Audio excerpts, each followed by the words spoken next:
और अब बात करेंगे रूस यूक्रेन युद्ध की। युद्ध के मैदान में आज बहुत ही बड़ा टर्न आ गया है। यूक्रेन का एक और इलाके पर रूस का कब्जा हो गया है। अवदीव्का पर रूस का कब्जा हुआ तो ज़ेलेंस्की सेना को वहां से उल्टे पांव भागना पड़ा और इसी के साथ कीव विजय का मार्ग प्रशस्त हो गया। पुतिन सेना अब कीव के साथ साथ यूरोप में एटमी प्रलय लाने की तैयारी कर रही है। यूरोप के कई देशों पर हमला करने का प्लान है और इससे दहशत में आए नाटो ने रूस के खिलाफ नई रणनीति तैयार कर ली है।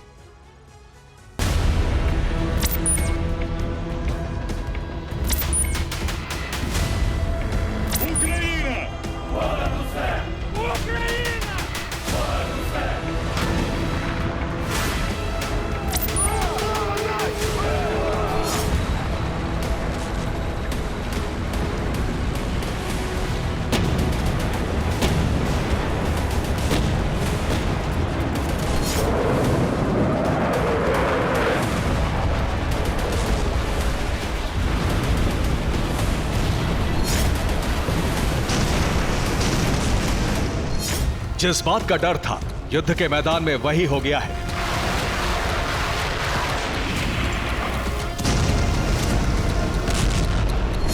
जिस बात की आशंका कई दिनों से थी वही सच हो गया है।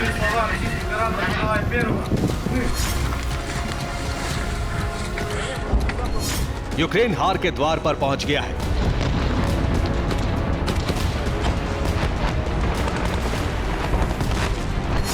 रूस के सामने यूक्रेनी सेना किसी भी वक्त हथियार डाल सकती है।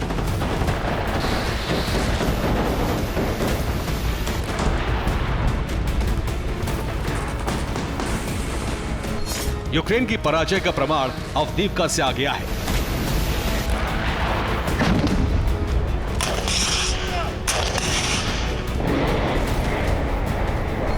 अवदीव्का में यूक्रेन की हार हो गई है और रूस विजयी हो गया है।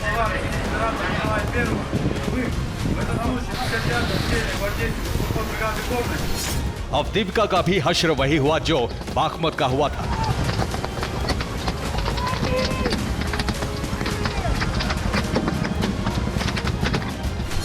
यहां रूस और यूक्रेनी सेना में कई महीनों तक भीषण जंग चली। पुतिन पलटन के सामने ज़ेलेंस्की सेना टिक नहीं पाई। नतीजा यह हुआ कि उसे अवदीव्का छोड़कर भागना पड़ा।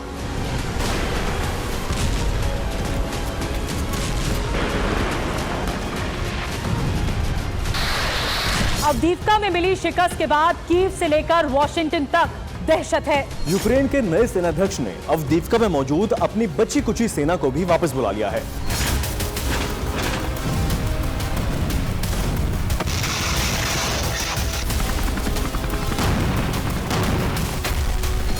और इस तरह से अवदीव्का पूरी तरह से रूस के कब्जे में आ गया है। पुतिन आर्मी ने अवदीव्का में रूसी ध्वज फहरा दिया है।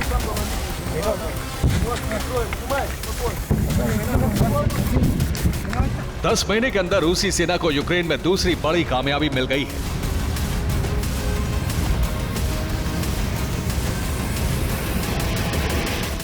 पिछले साल मई में रूस ने बाखमुत जीत लिया था और अब अवदीव्का पर विजय का परचम फहरा दिया है।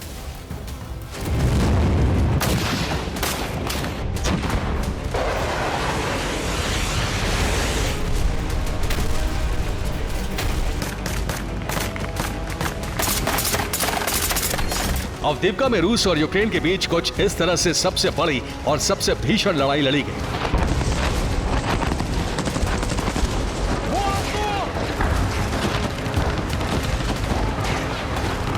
अवदीव्का को बचाने के लिए यूक्रेनी सेना ने हर उस प्लान पर काम किया जो उसके वॉर कमांडर्स को समझ में आया। यहां तक कि रूसी धरती पर गोरिल्ला घात भी किया गया।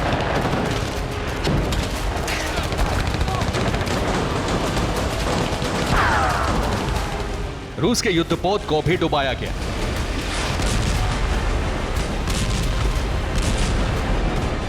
लेकिन यूक्रेन अपनी जमीन को बचा नहीं पाया। 24 घंटे के अंदर रूसी सेना ने अवदीव्का में 70 बार भीषण हमले किए।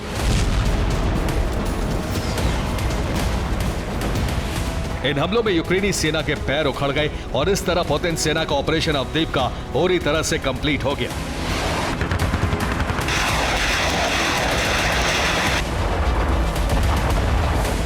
सवाल यह है कि अवदीव्का की जीत इतनी बड़ी और अहम क्यों? रूस के लिए अवदीव्का इतना महत्वपूर्ण क्यों है?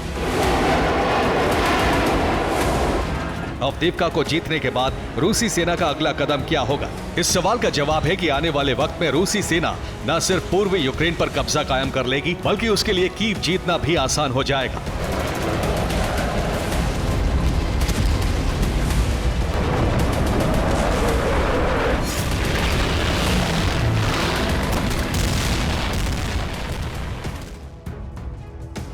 अवदीप्का विजय का अर्थ क्या है, अब इसे भी समझ लीजिए। अवदीप्का और बाखमुट जीतने के साथ ही डोनेस्क पर रूसी सेना का कब्जा हो गया है। डोनेस्क से अब तक रूसी सेना के लिए पूर्वी यूक्रेन को जीतना आसान हो जाएगा। लुहांस्क पर रूस का पहले से ही कब्जा है। खार्किव, ज़पोरिज़िया, मेलिटोपोल, खेरसों और ओडेसा में रूसी सेना मजबूत स्थिति में है। यहाँ रूसी फौज भीषण हमले करते हुए आगे की ओर बढ़ रही है। आने वाले वक्त में खार्किव से लेकर ओडेसा तक रूसी सेना एक लकीर खींच देगी। पूर्वी यूक्रेन में जो इलाके आपको मैप पर नजर आ रहे हैं, उस पर रूस का कब्जा हो जाएगा और इस तरह से पुतिन सेना यूक्रेन को 2 खंड कर देगी। जिस दिन रूसी सेना ये करने में कामयाब हुई, उसी दिन उसके लिए कीव फतह का रास्ता आसान हो जाएगा। यही वजह है कि अवदीप्का पर विजय के साथ ही कीव समेत नाटो देश टेंशन में आ गए।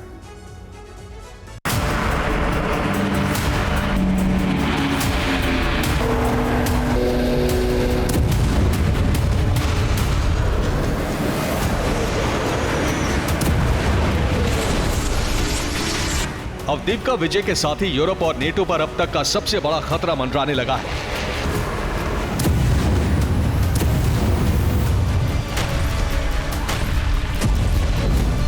पुतिन सेना ने यूरोप के साथ साथ नेटो देशों में एटमी प्रलय लाने की तैयारी कर ली है।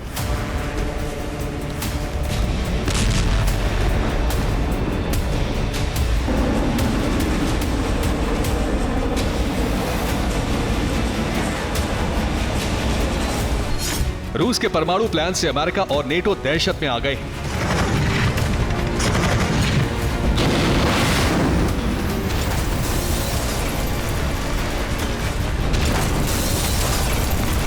अवदीप्का जीतने के बाद क्रेमलिन ने अपनी फोर्स को नेटो के खिलाफ जंग लड़ने का आदेश जारी कर दिया है। क्रेमलिन के आदेश के बाद पुतिन की परमाणु सेना का एक्शन शुरू हो गया है। नाटो पर हमले की तैयारी तेज हो गई है।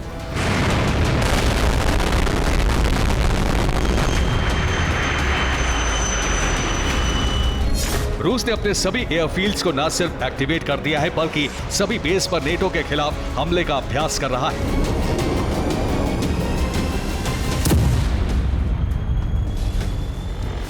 रूसी एयरफोर्स अगले 7 दिनों तक अपने सभी एयरफील्ड पर इसी तरह से परमाणु हमले की प्रैक्टिस करेगी।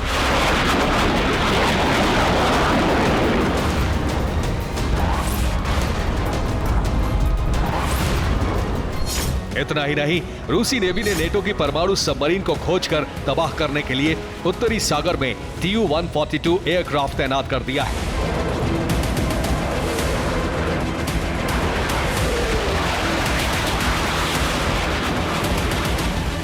Tu-142 long range anti submarine aircraft है। इसकी फ्लाइट रेंज है 5000 किलोमीटर, यानी ये एक बार में 5000 किलोमीटर तक उड़ान भर सकता है।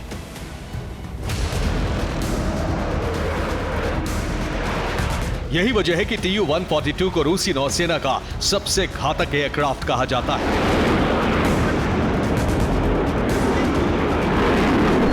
अवदीप्का विजय और पुतिन की परमाणु सेना की तैयारियां देखकर अमेरिका और नेटो देश दहशत में आ गए हैं।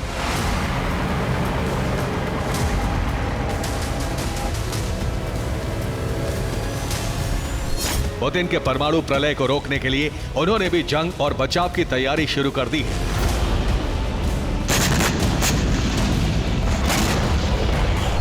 नेटो जल्द ही यूरोप में सेना की तैनाती करने वाला है। इस बाबत ब्लूप्रिंट बना लिया गया है।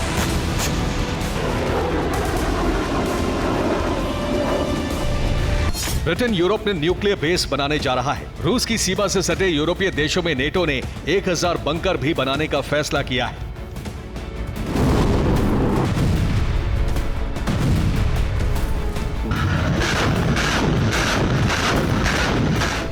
लेकिन कई यूरोपीय देशों में नेटो के बंकर और परमाणु बेस का विरोध शुरू हो गया है। मतलब ये कि यूरोप में अमेरिका और नेटो की राह आसान नहीं है। विरोध की वजह से अगर नेटो रूस की घेराबंदी करने में नाकाम रहा तो पुतिन सेना कई देशों में परमाणु जलजला ला सकती है।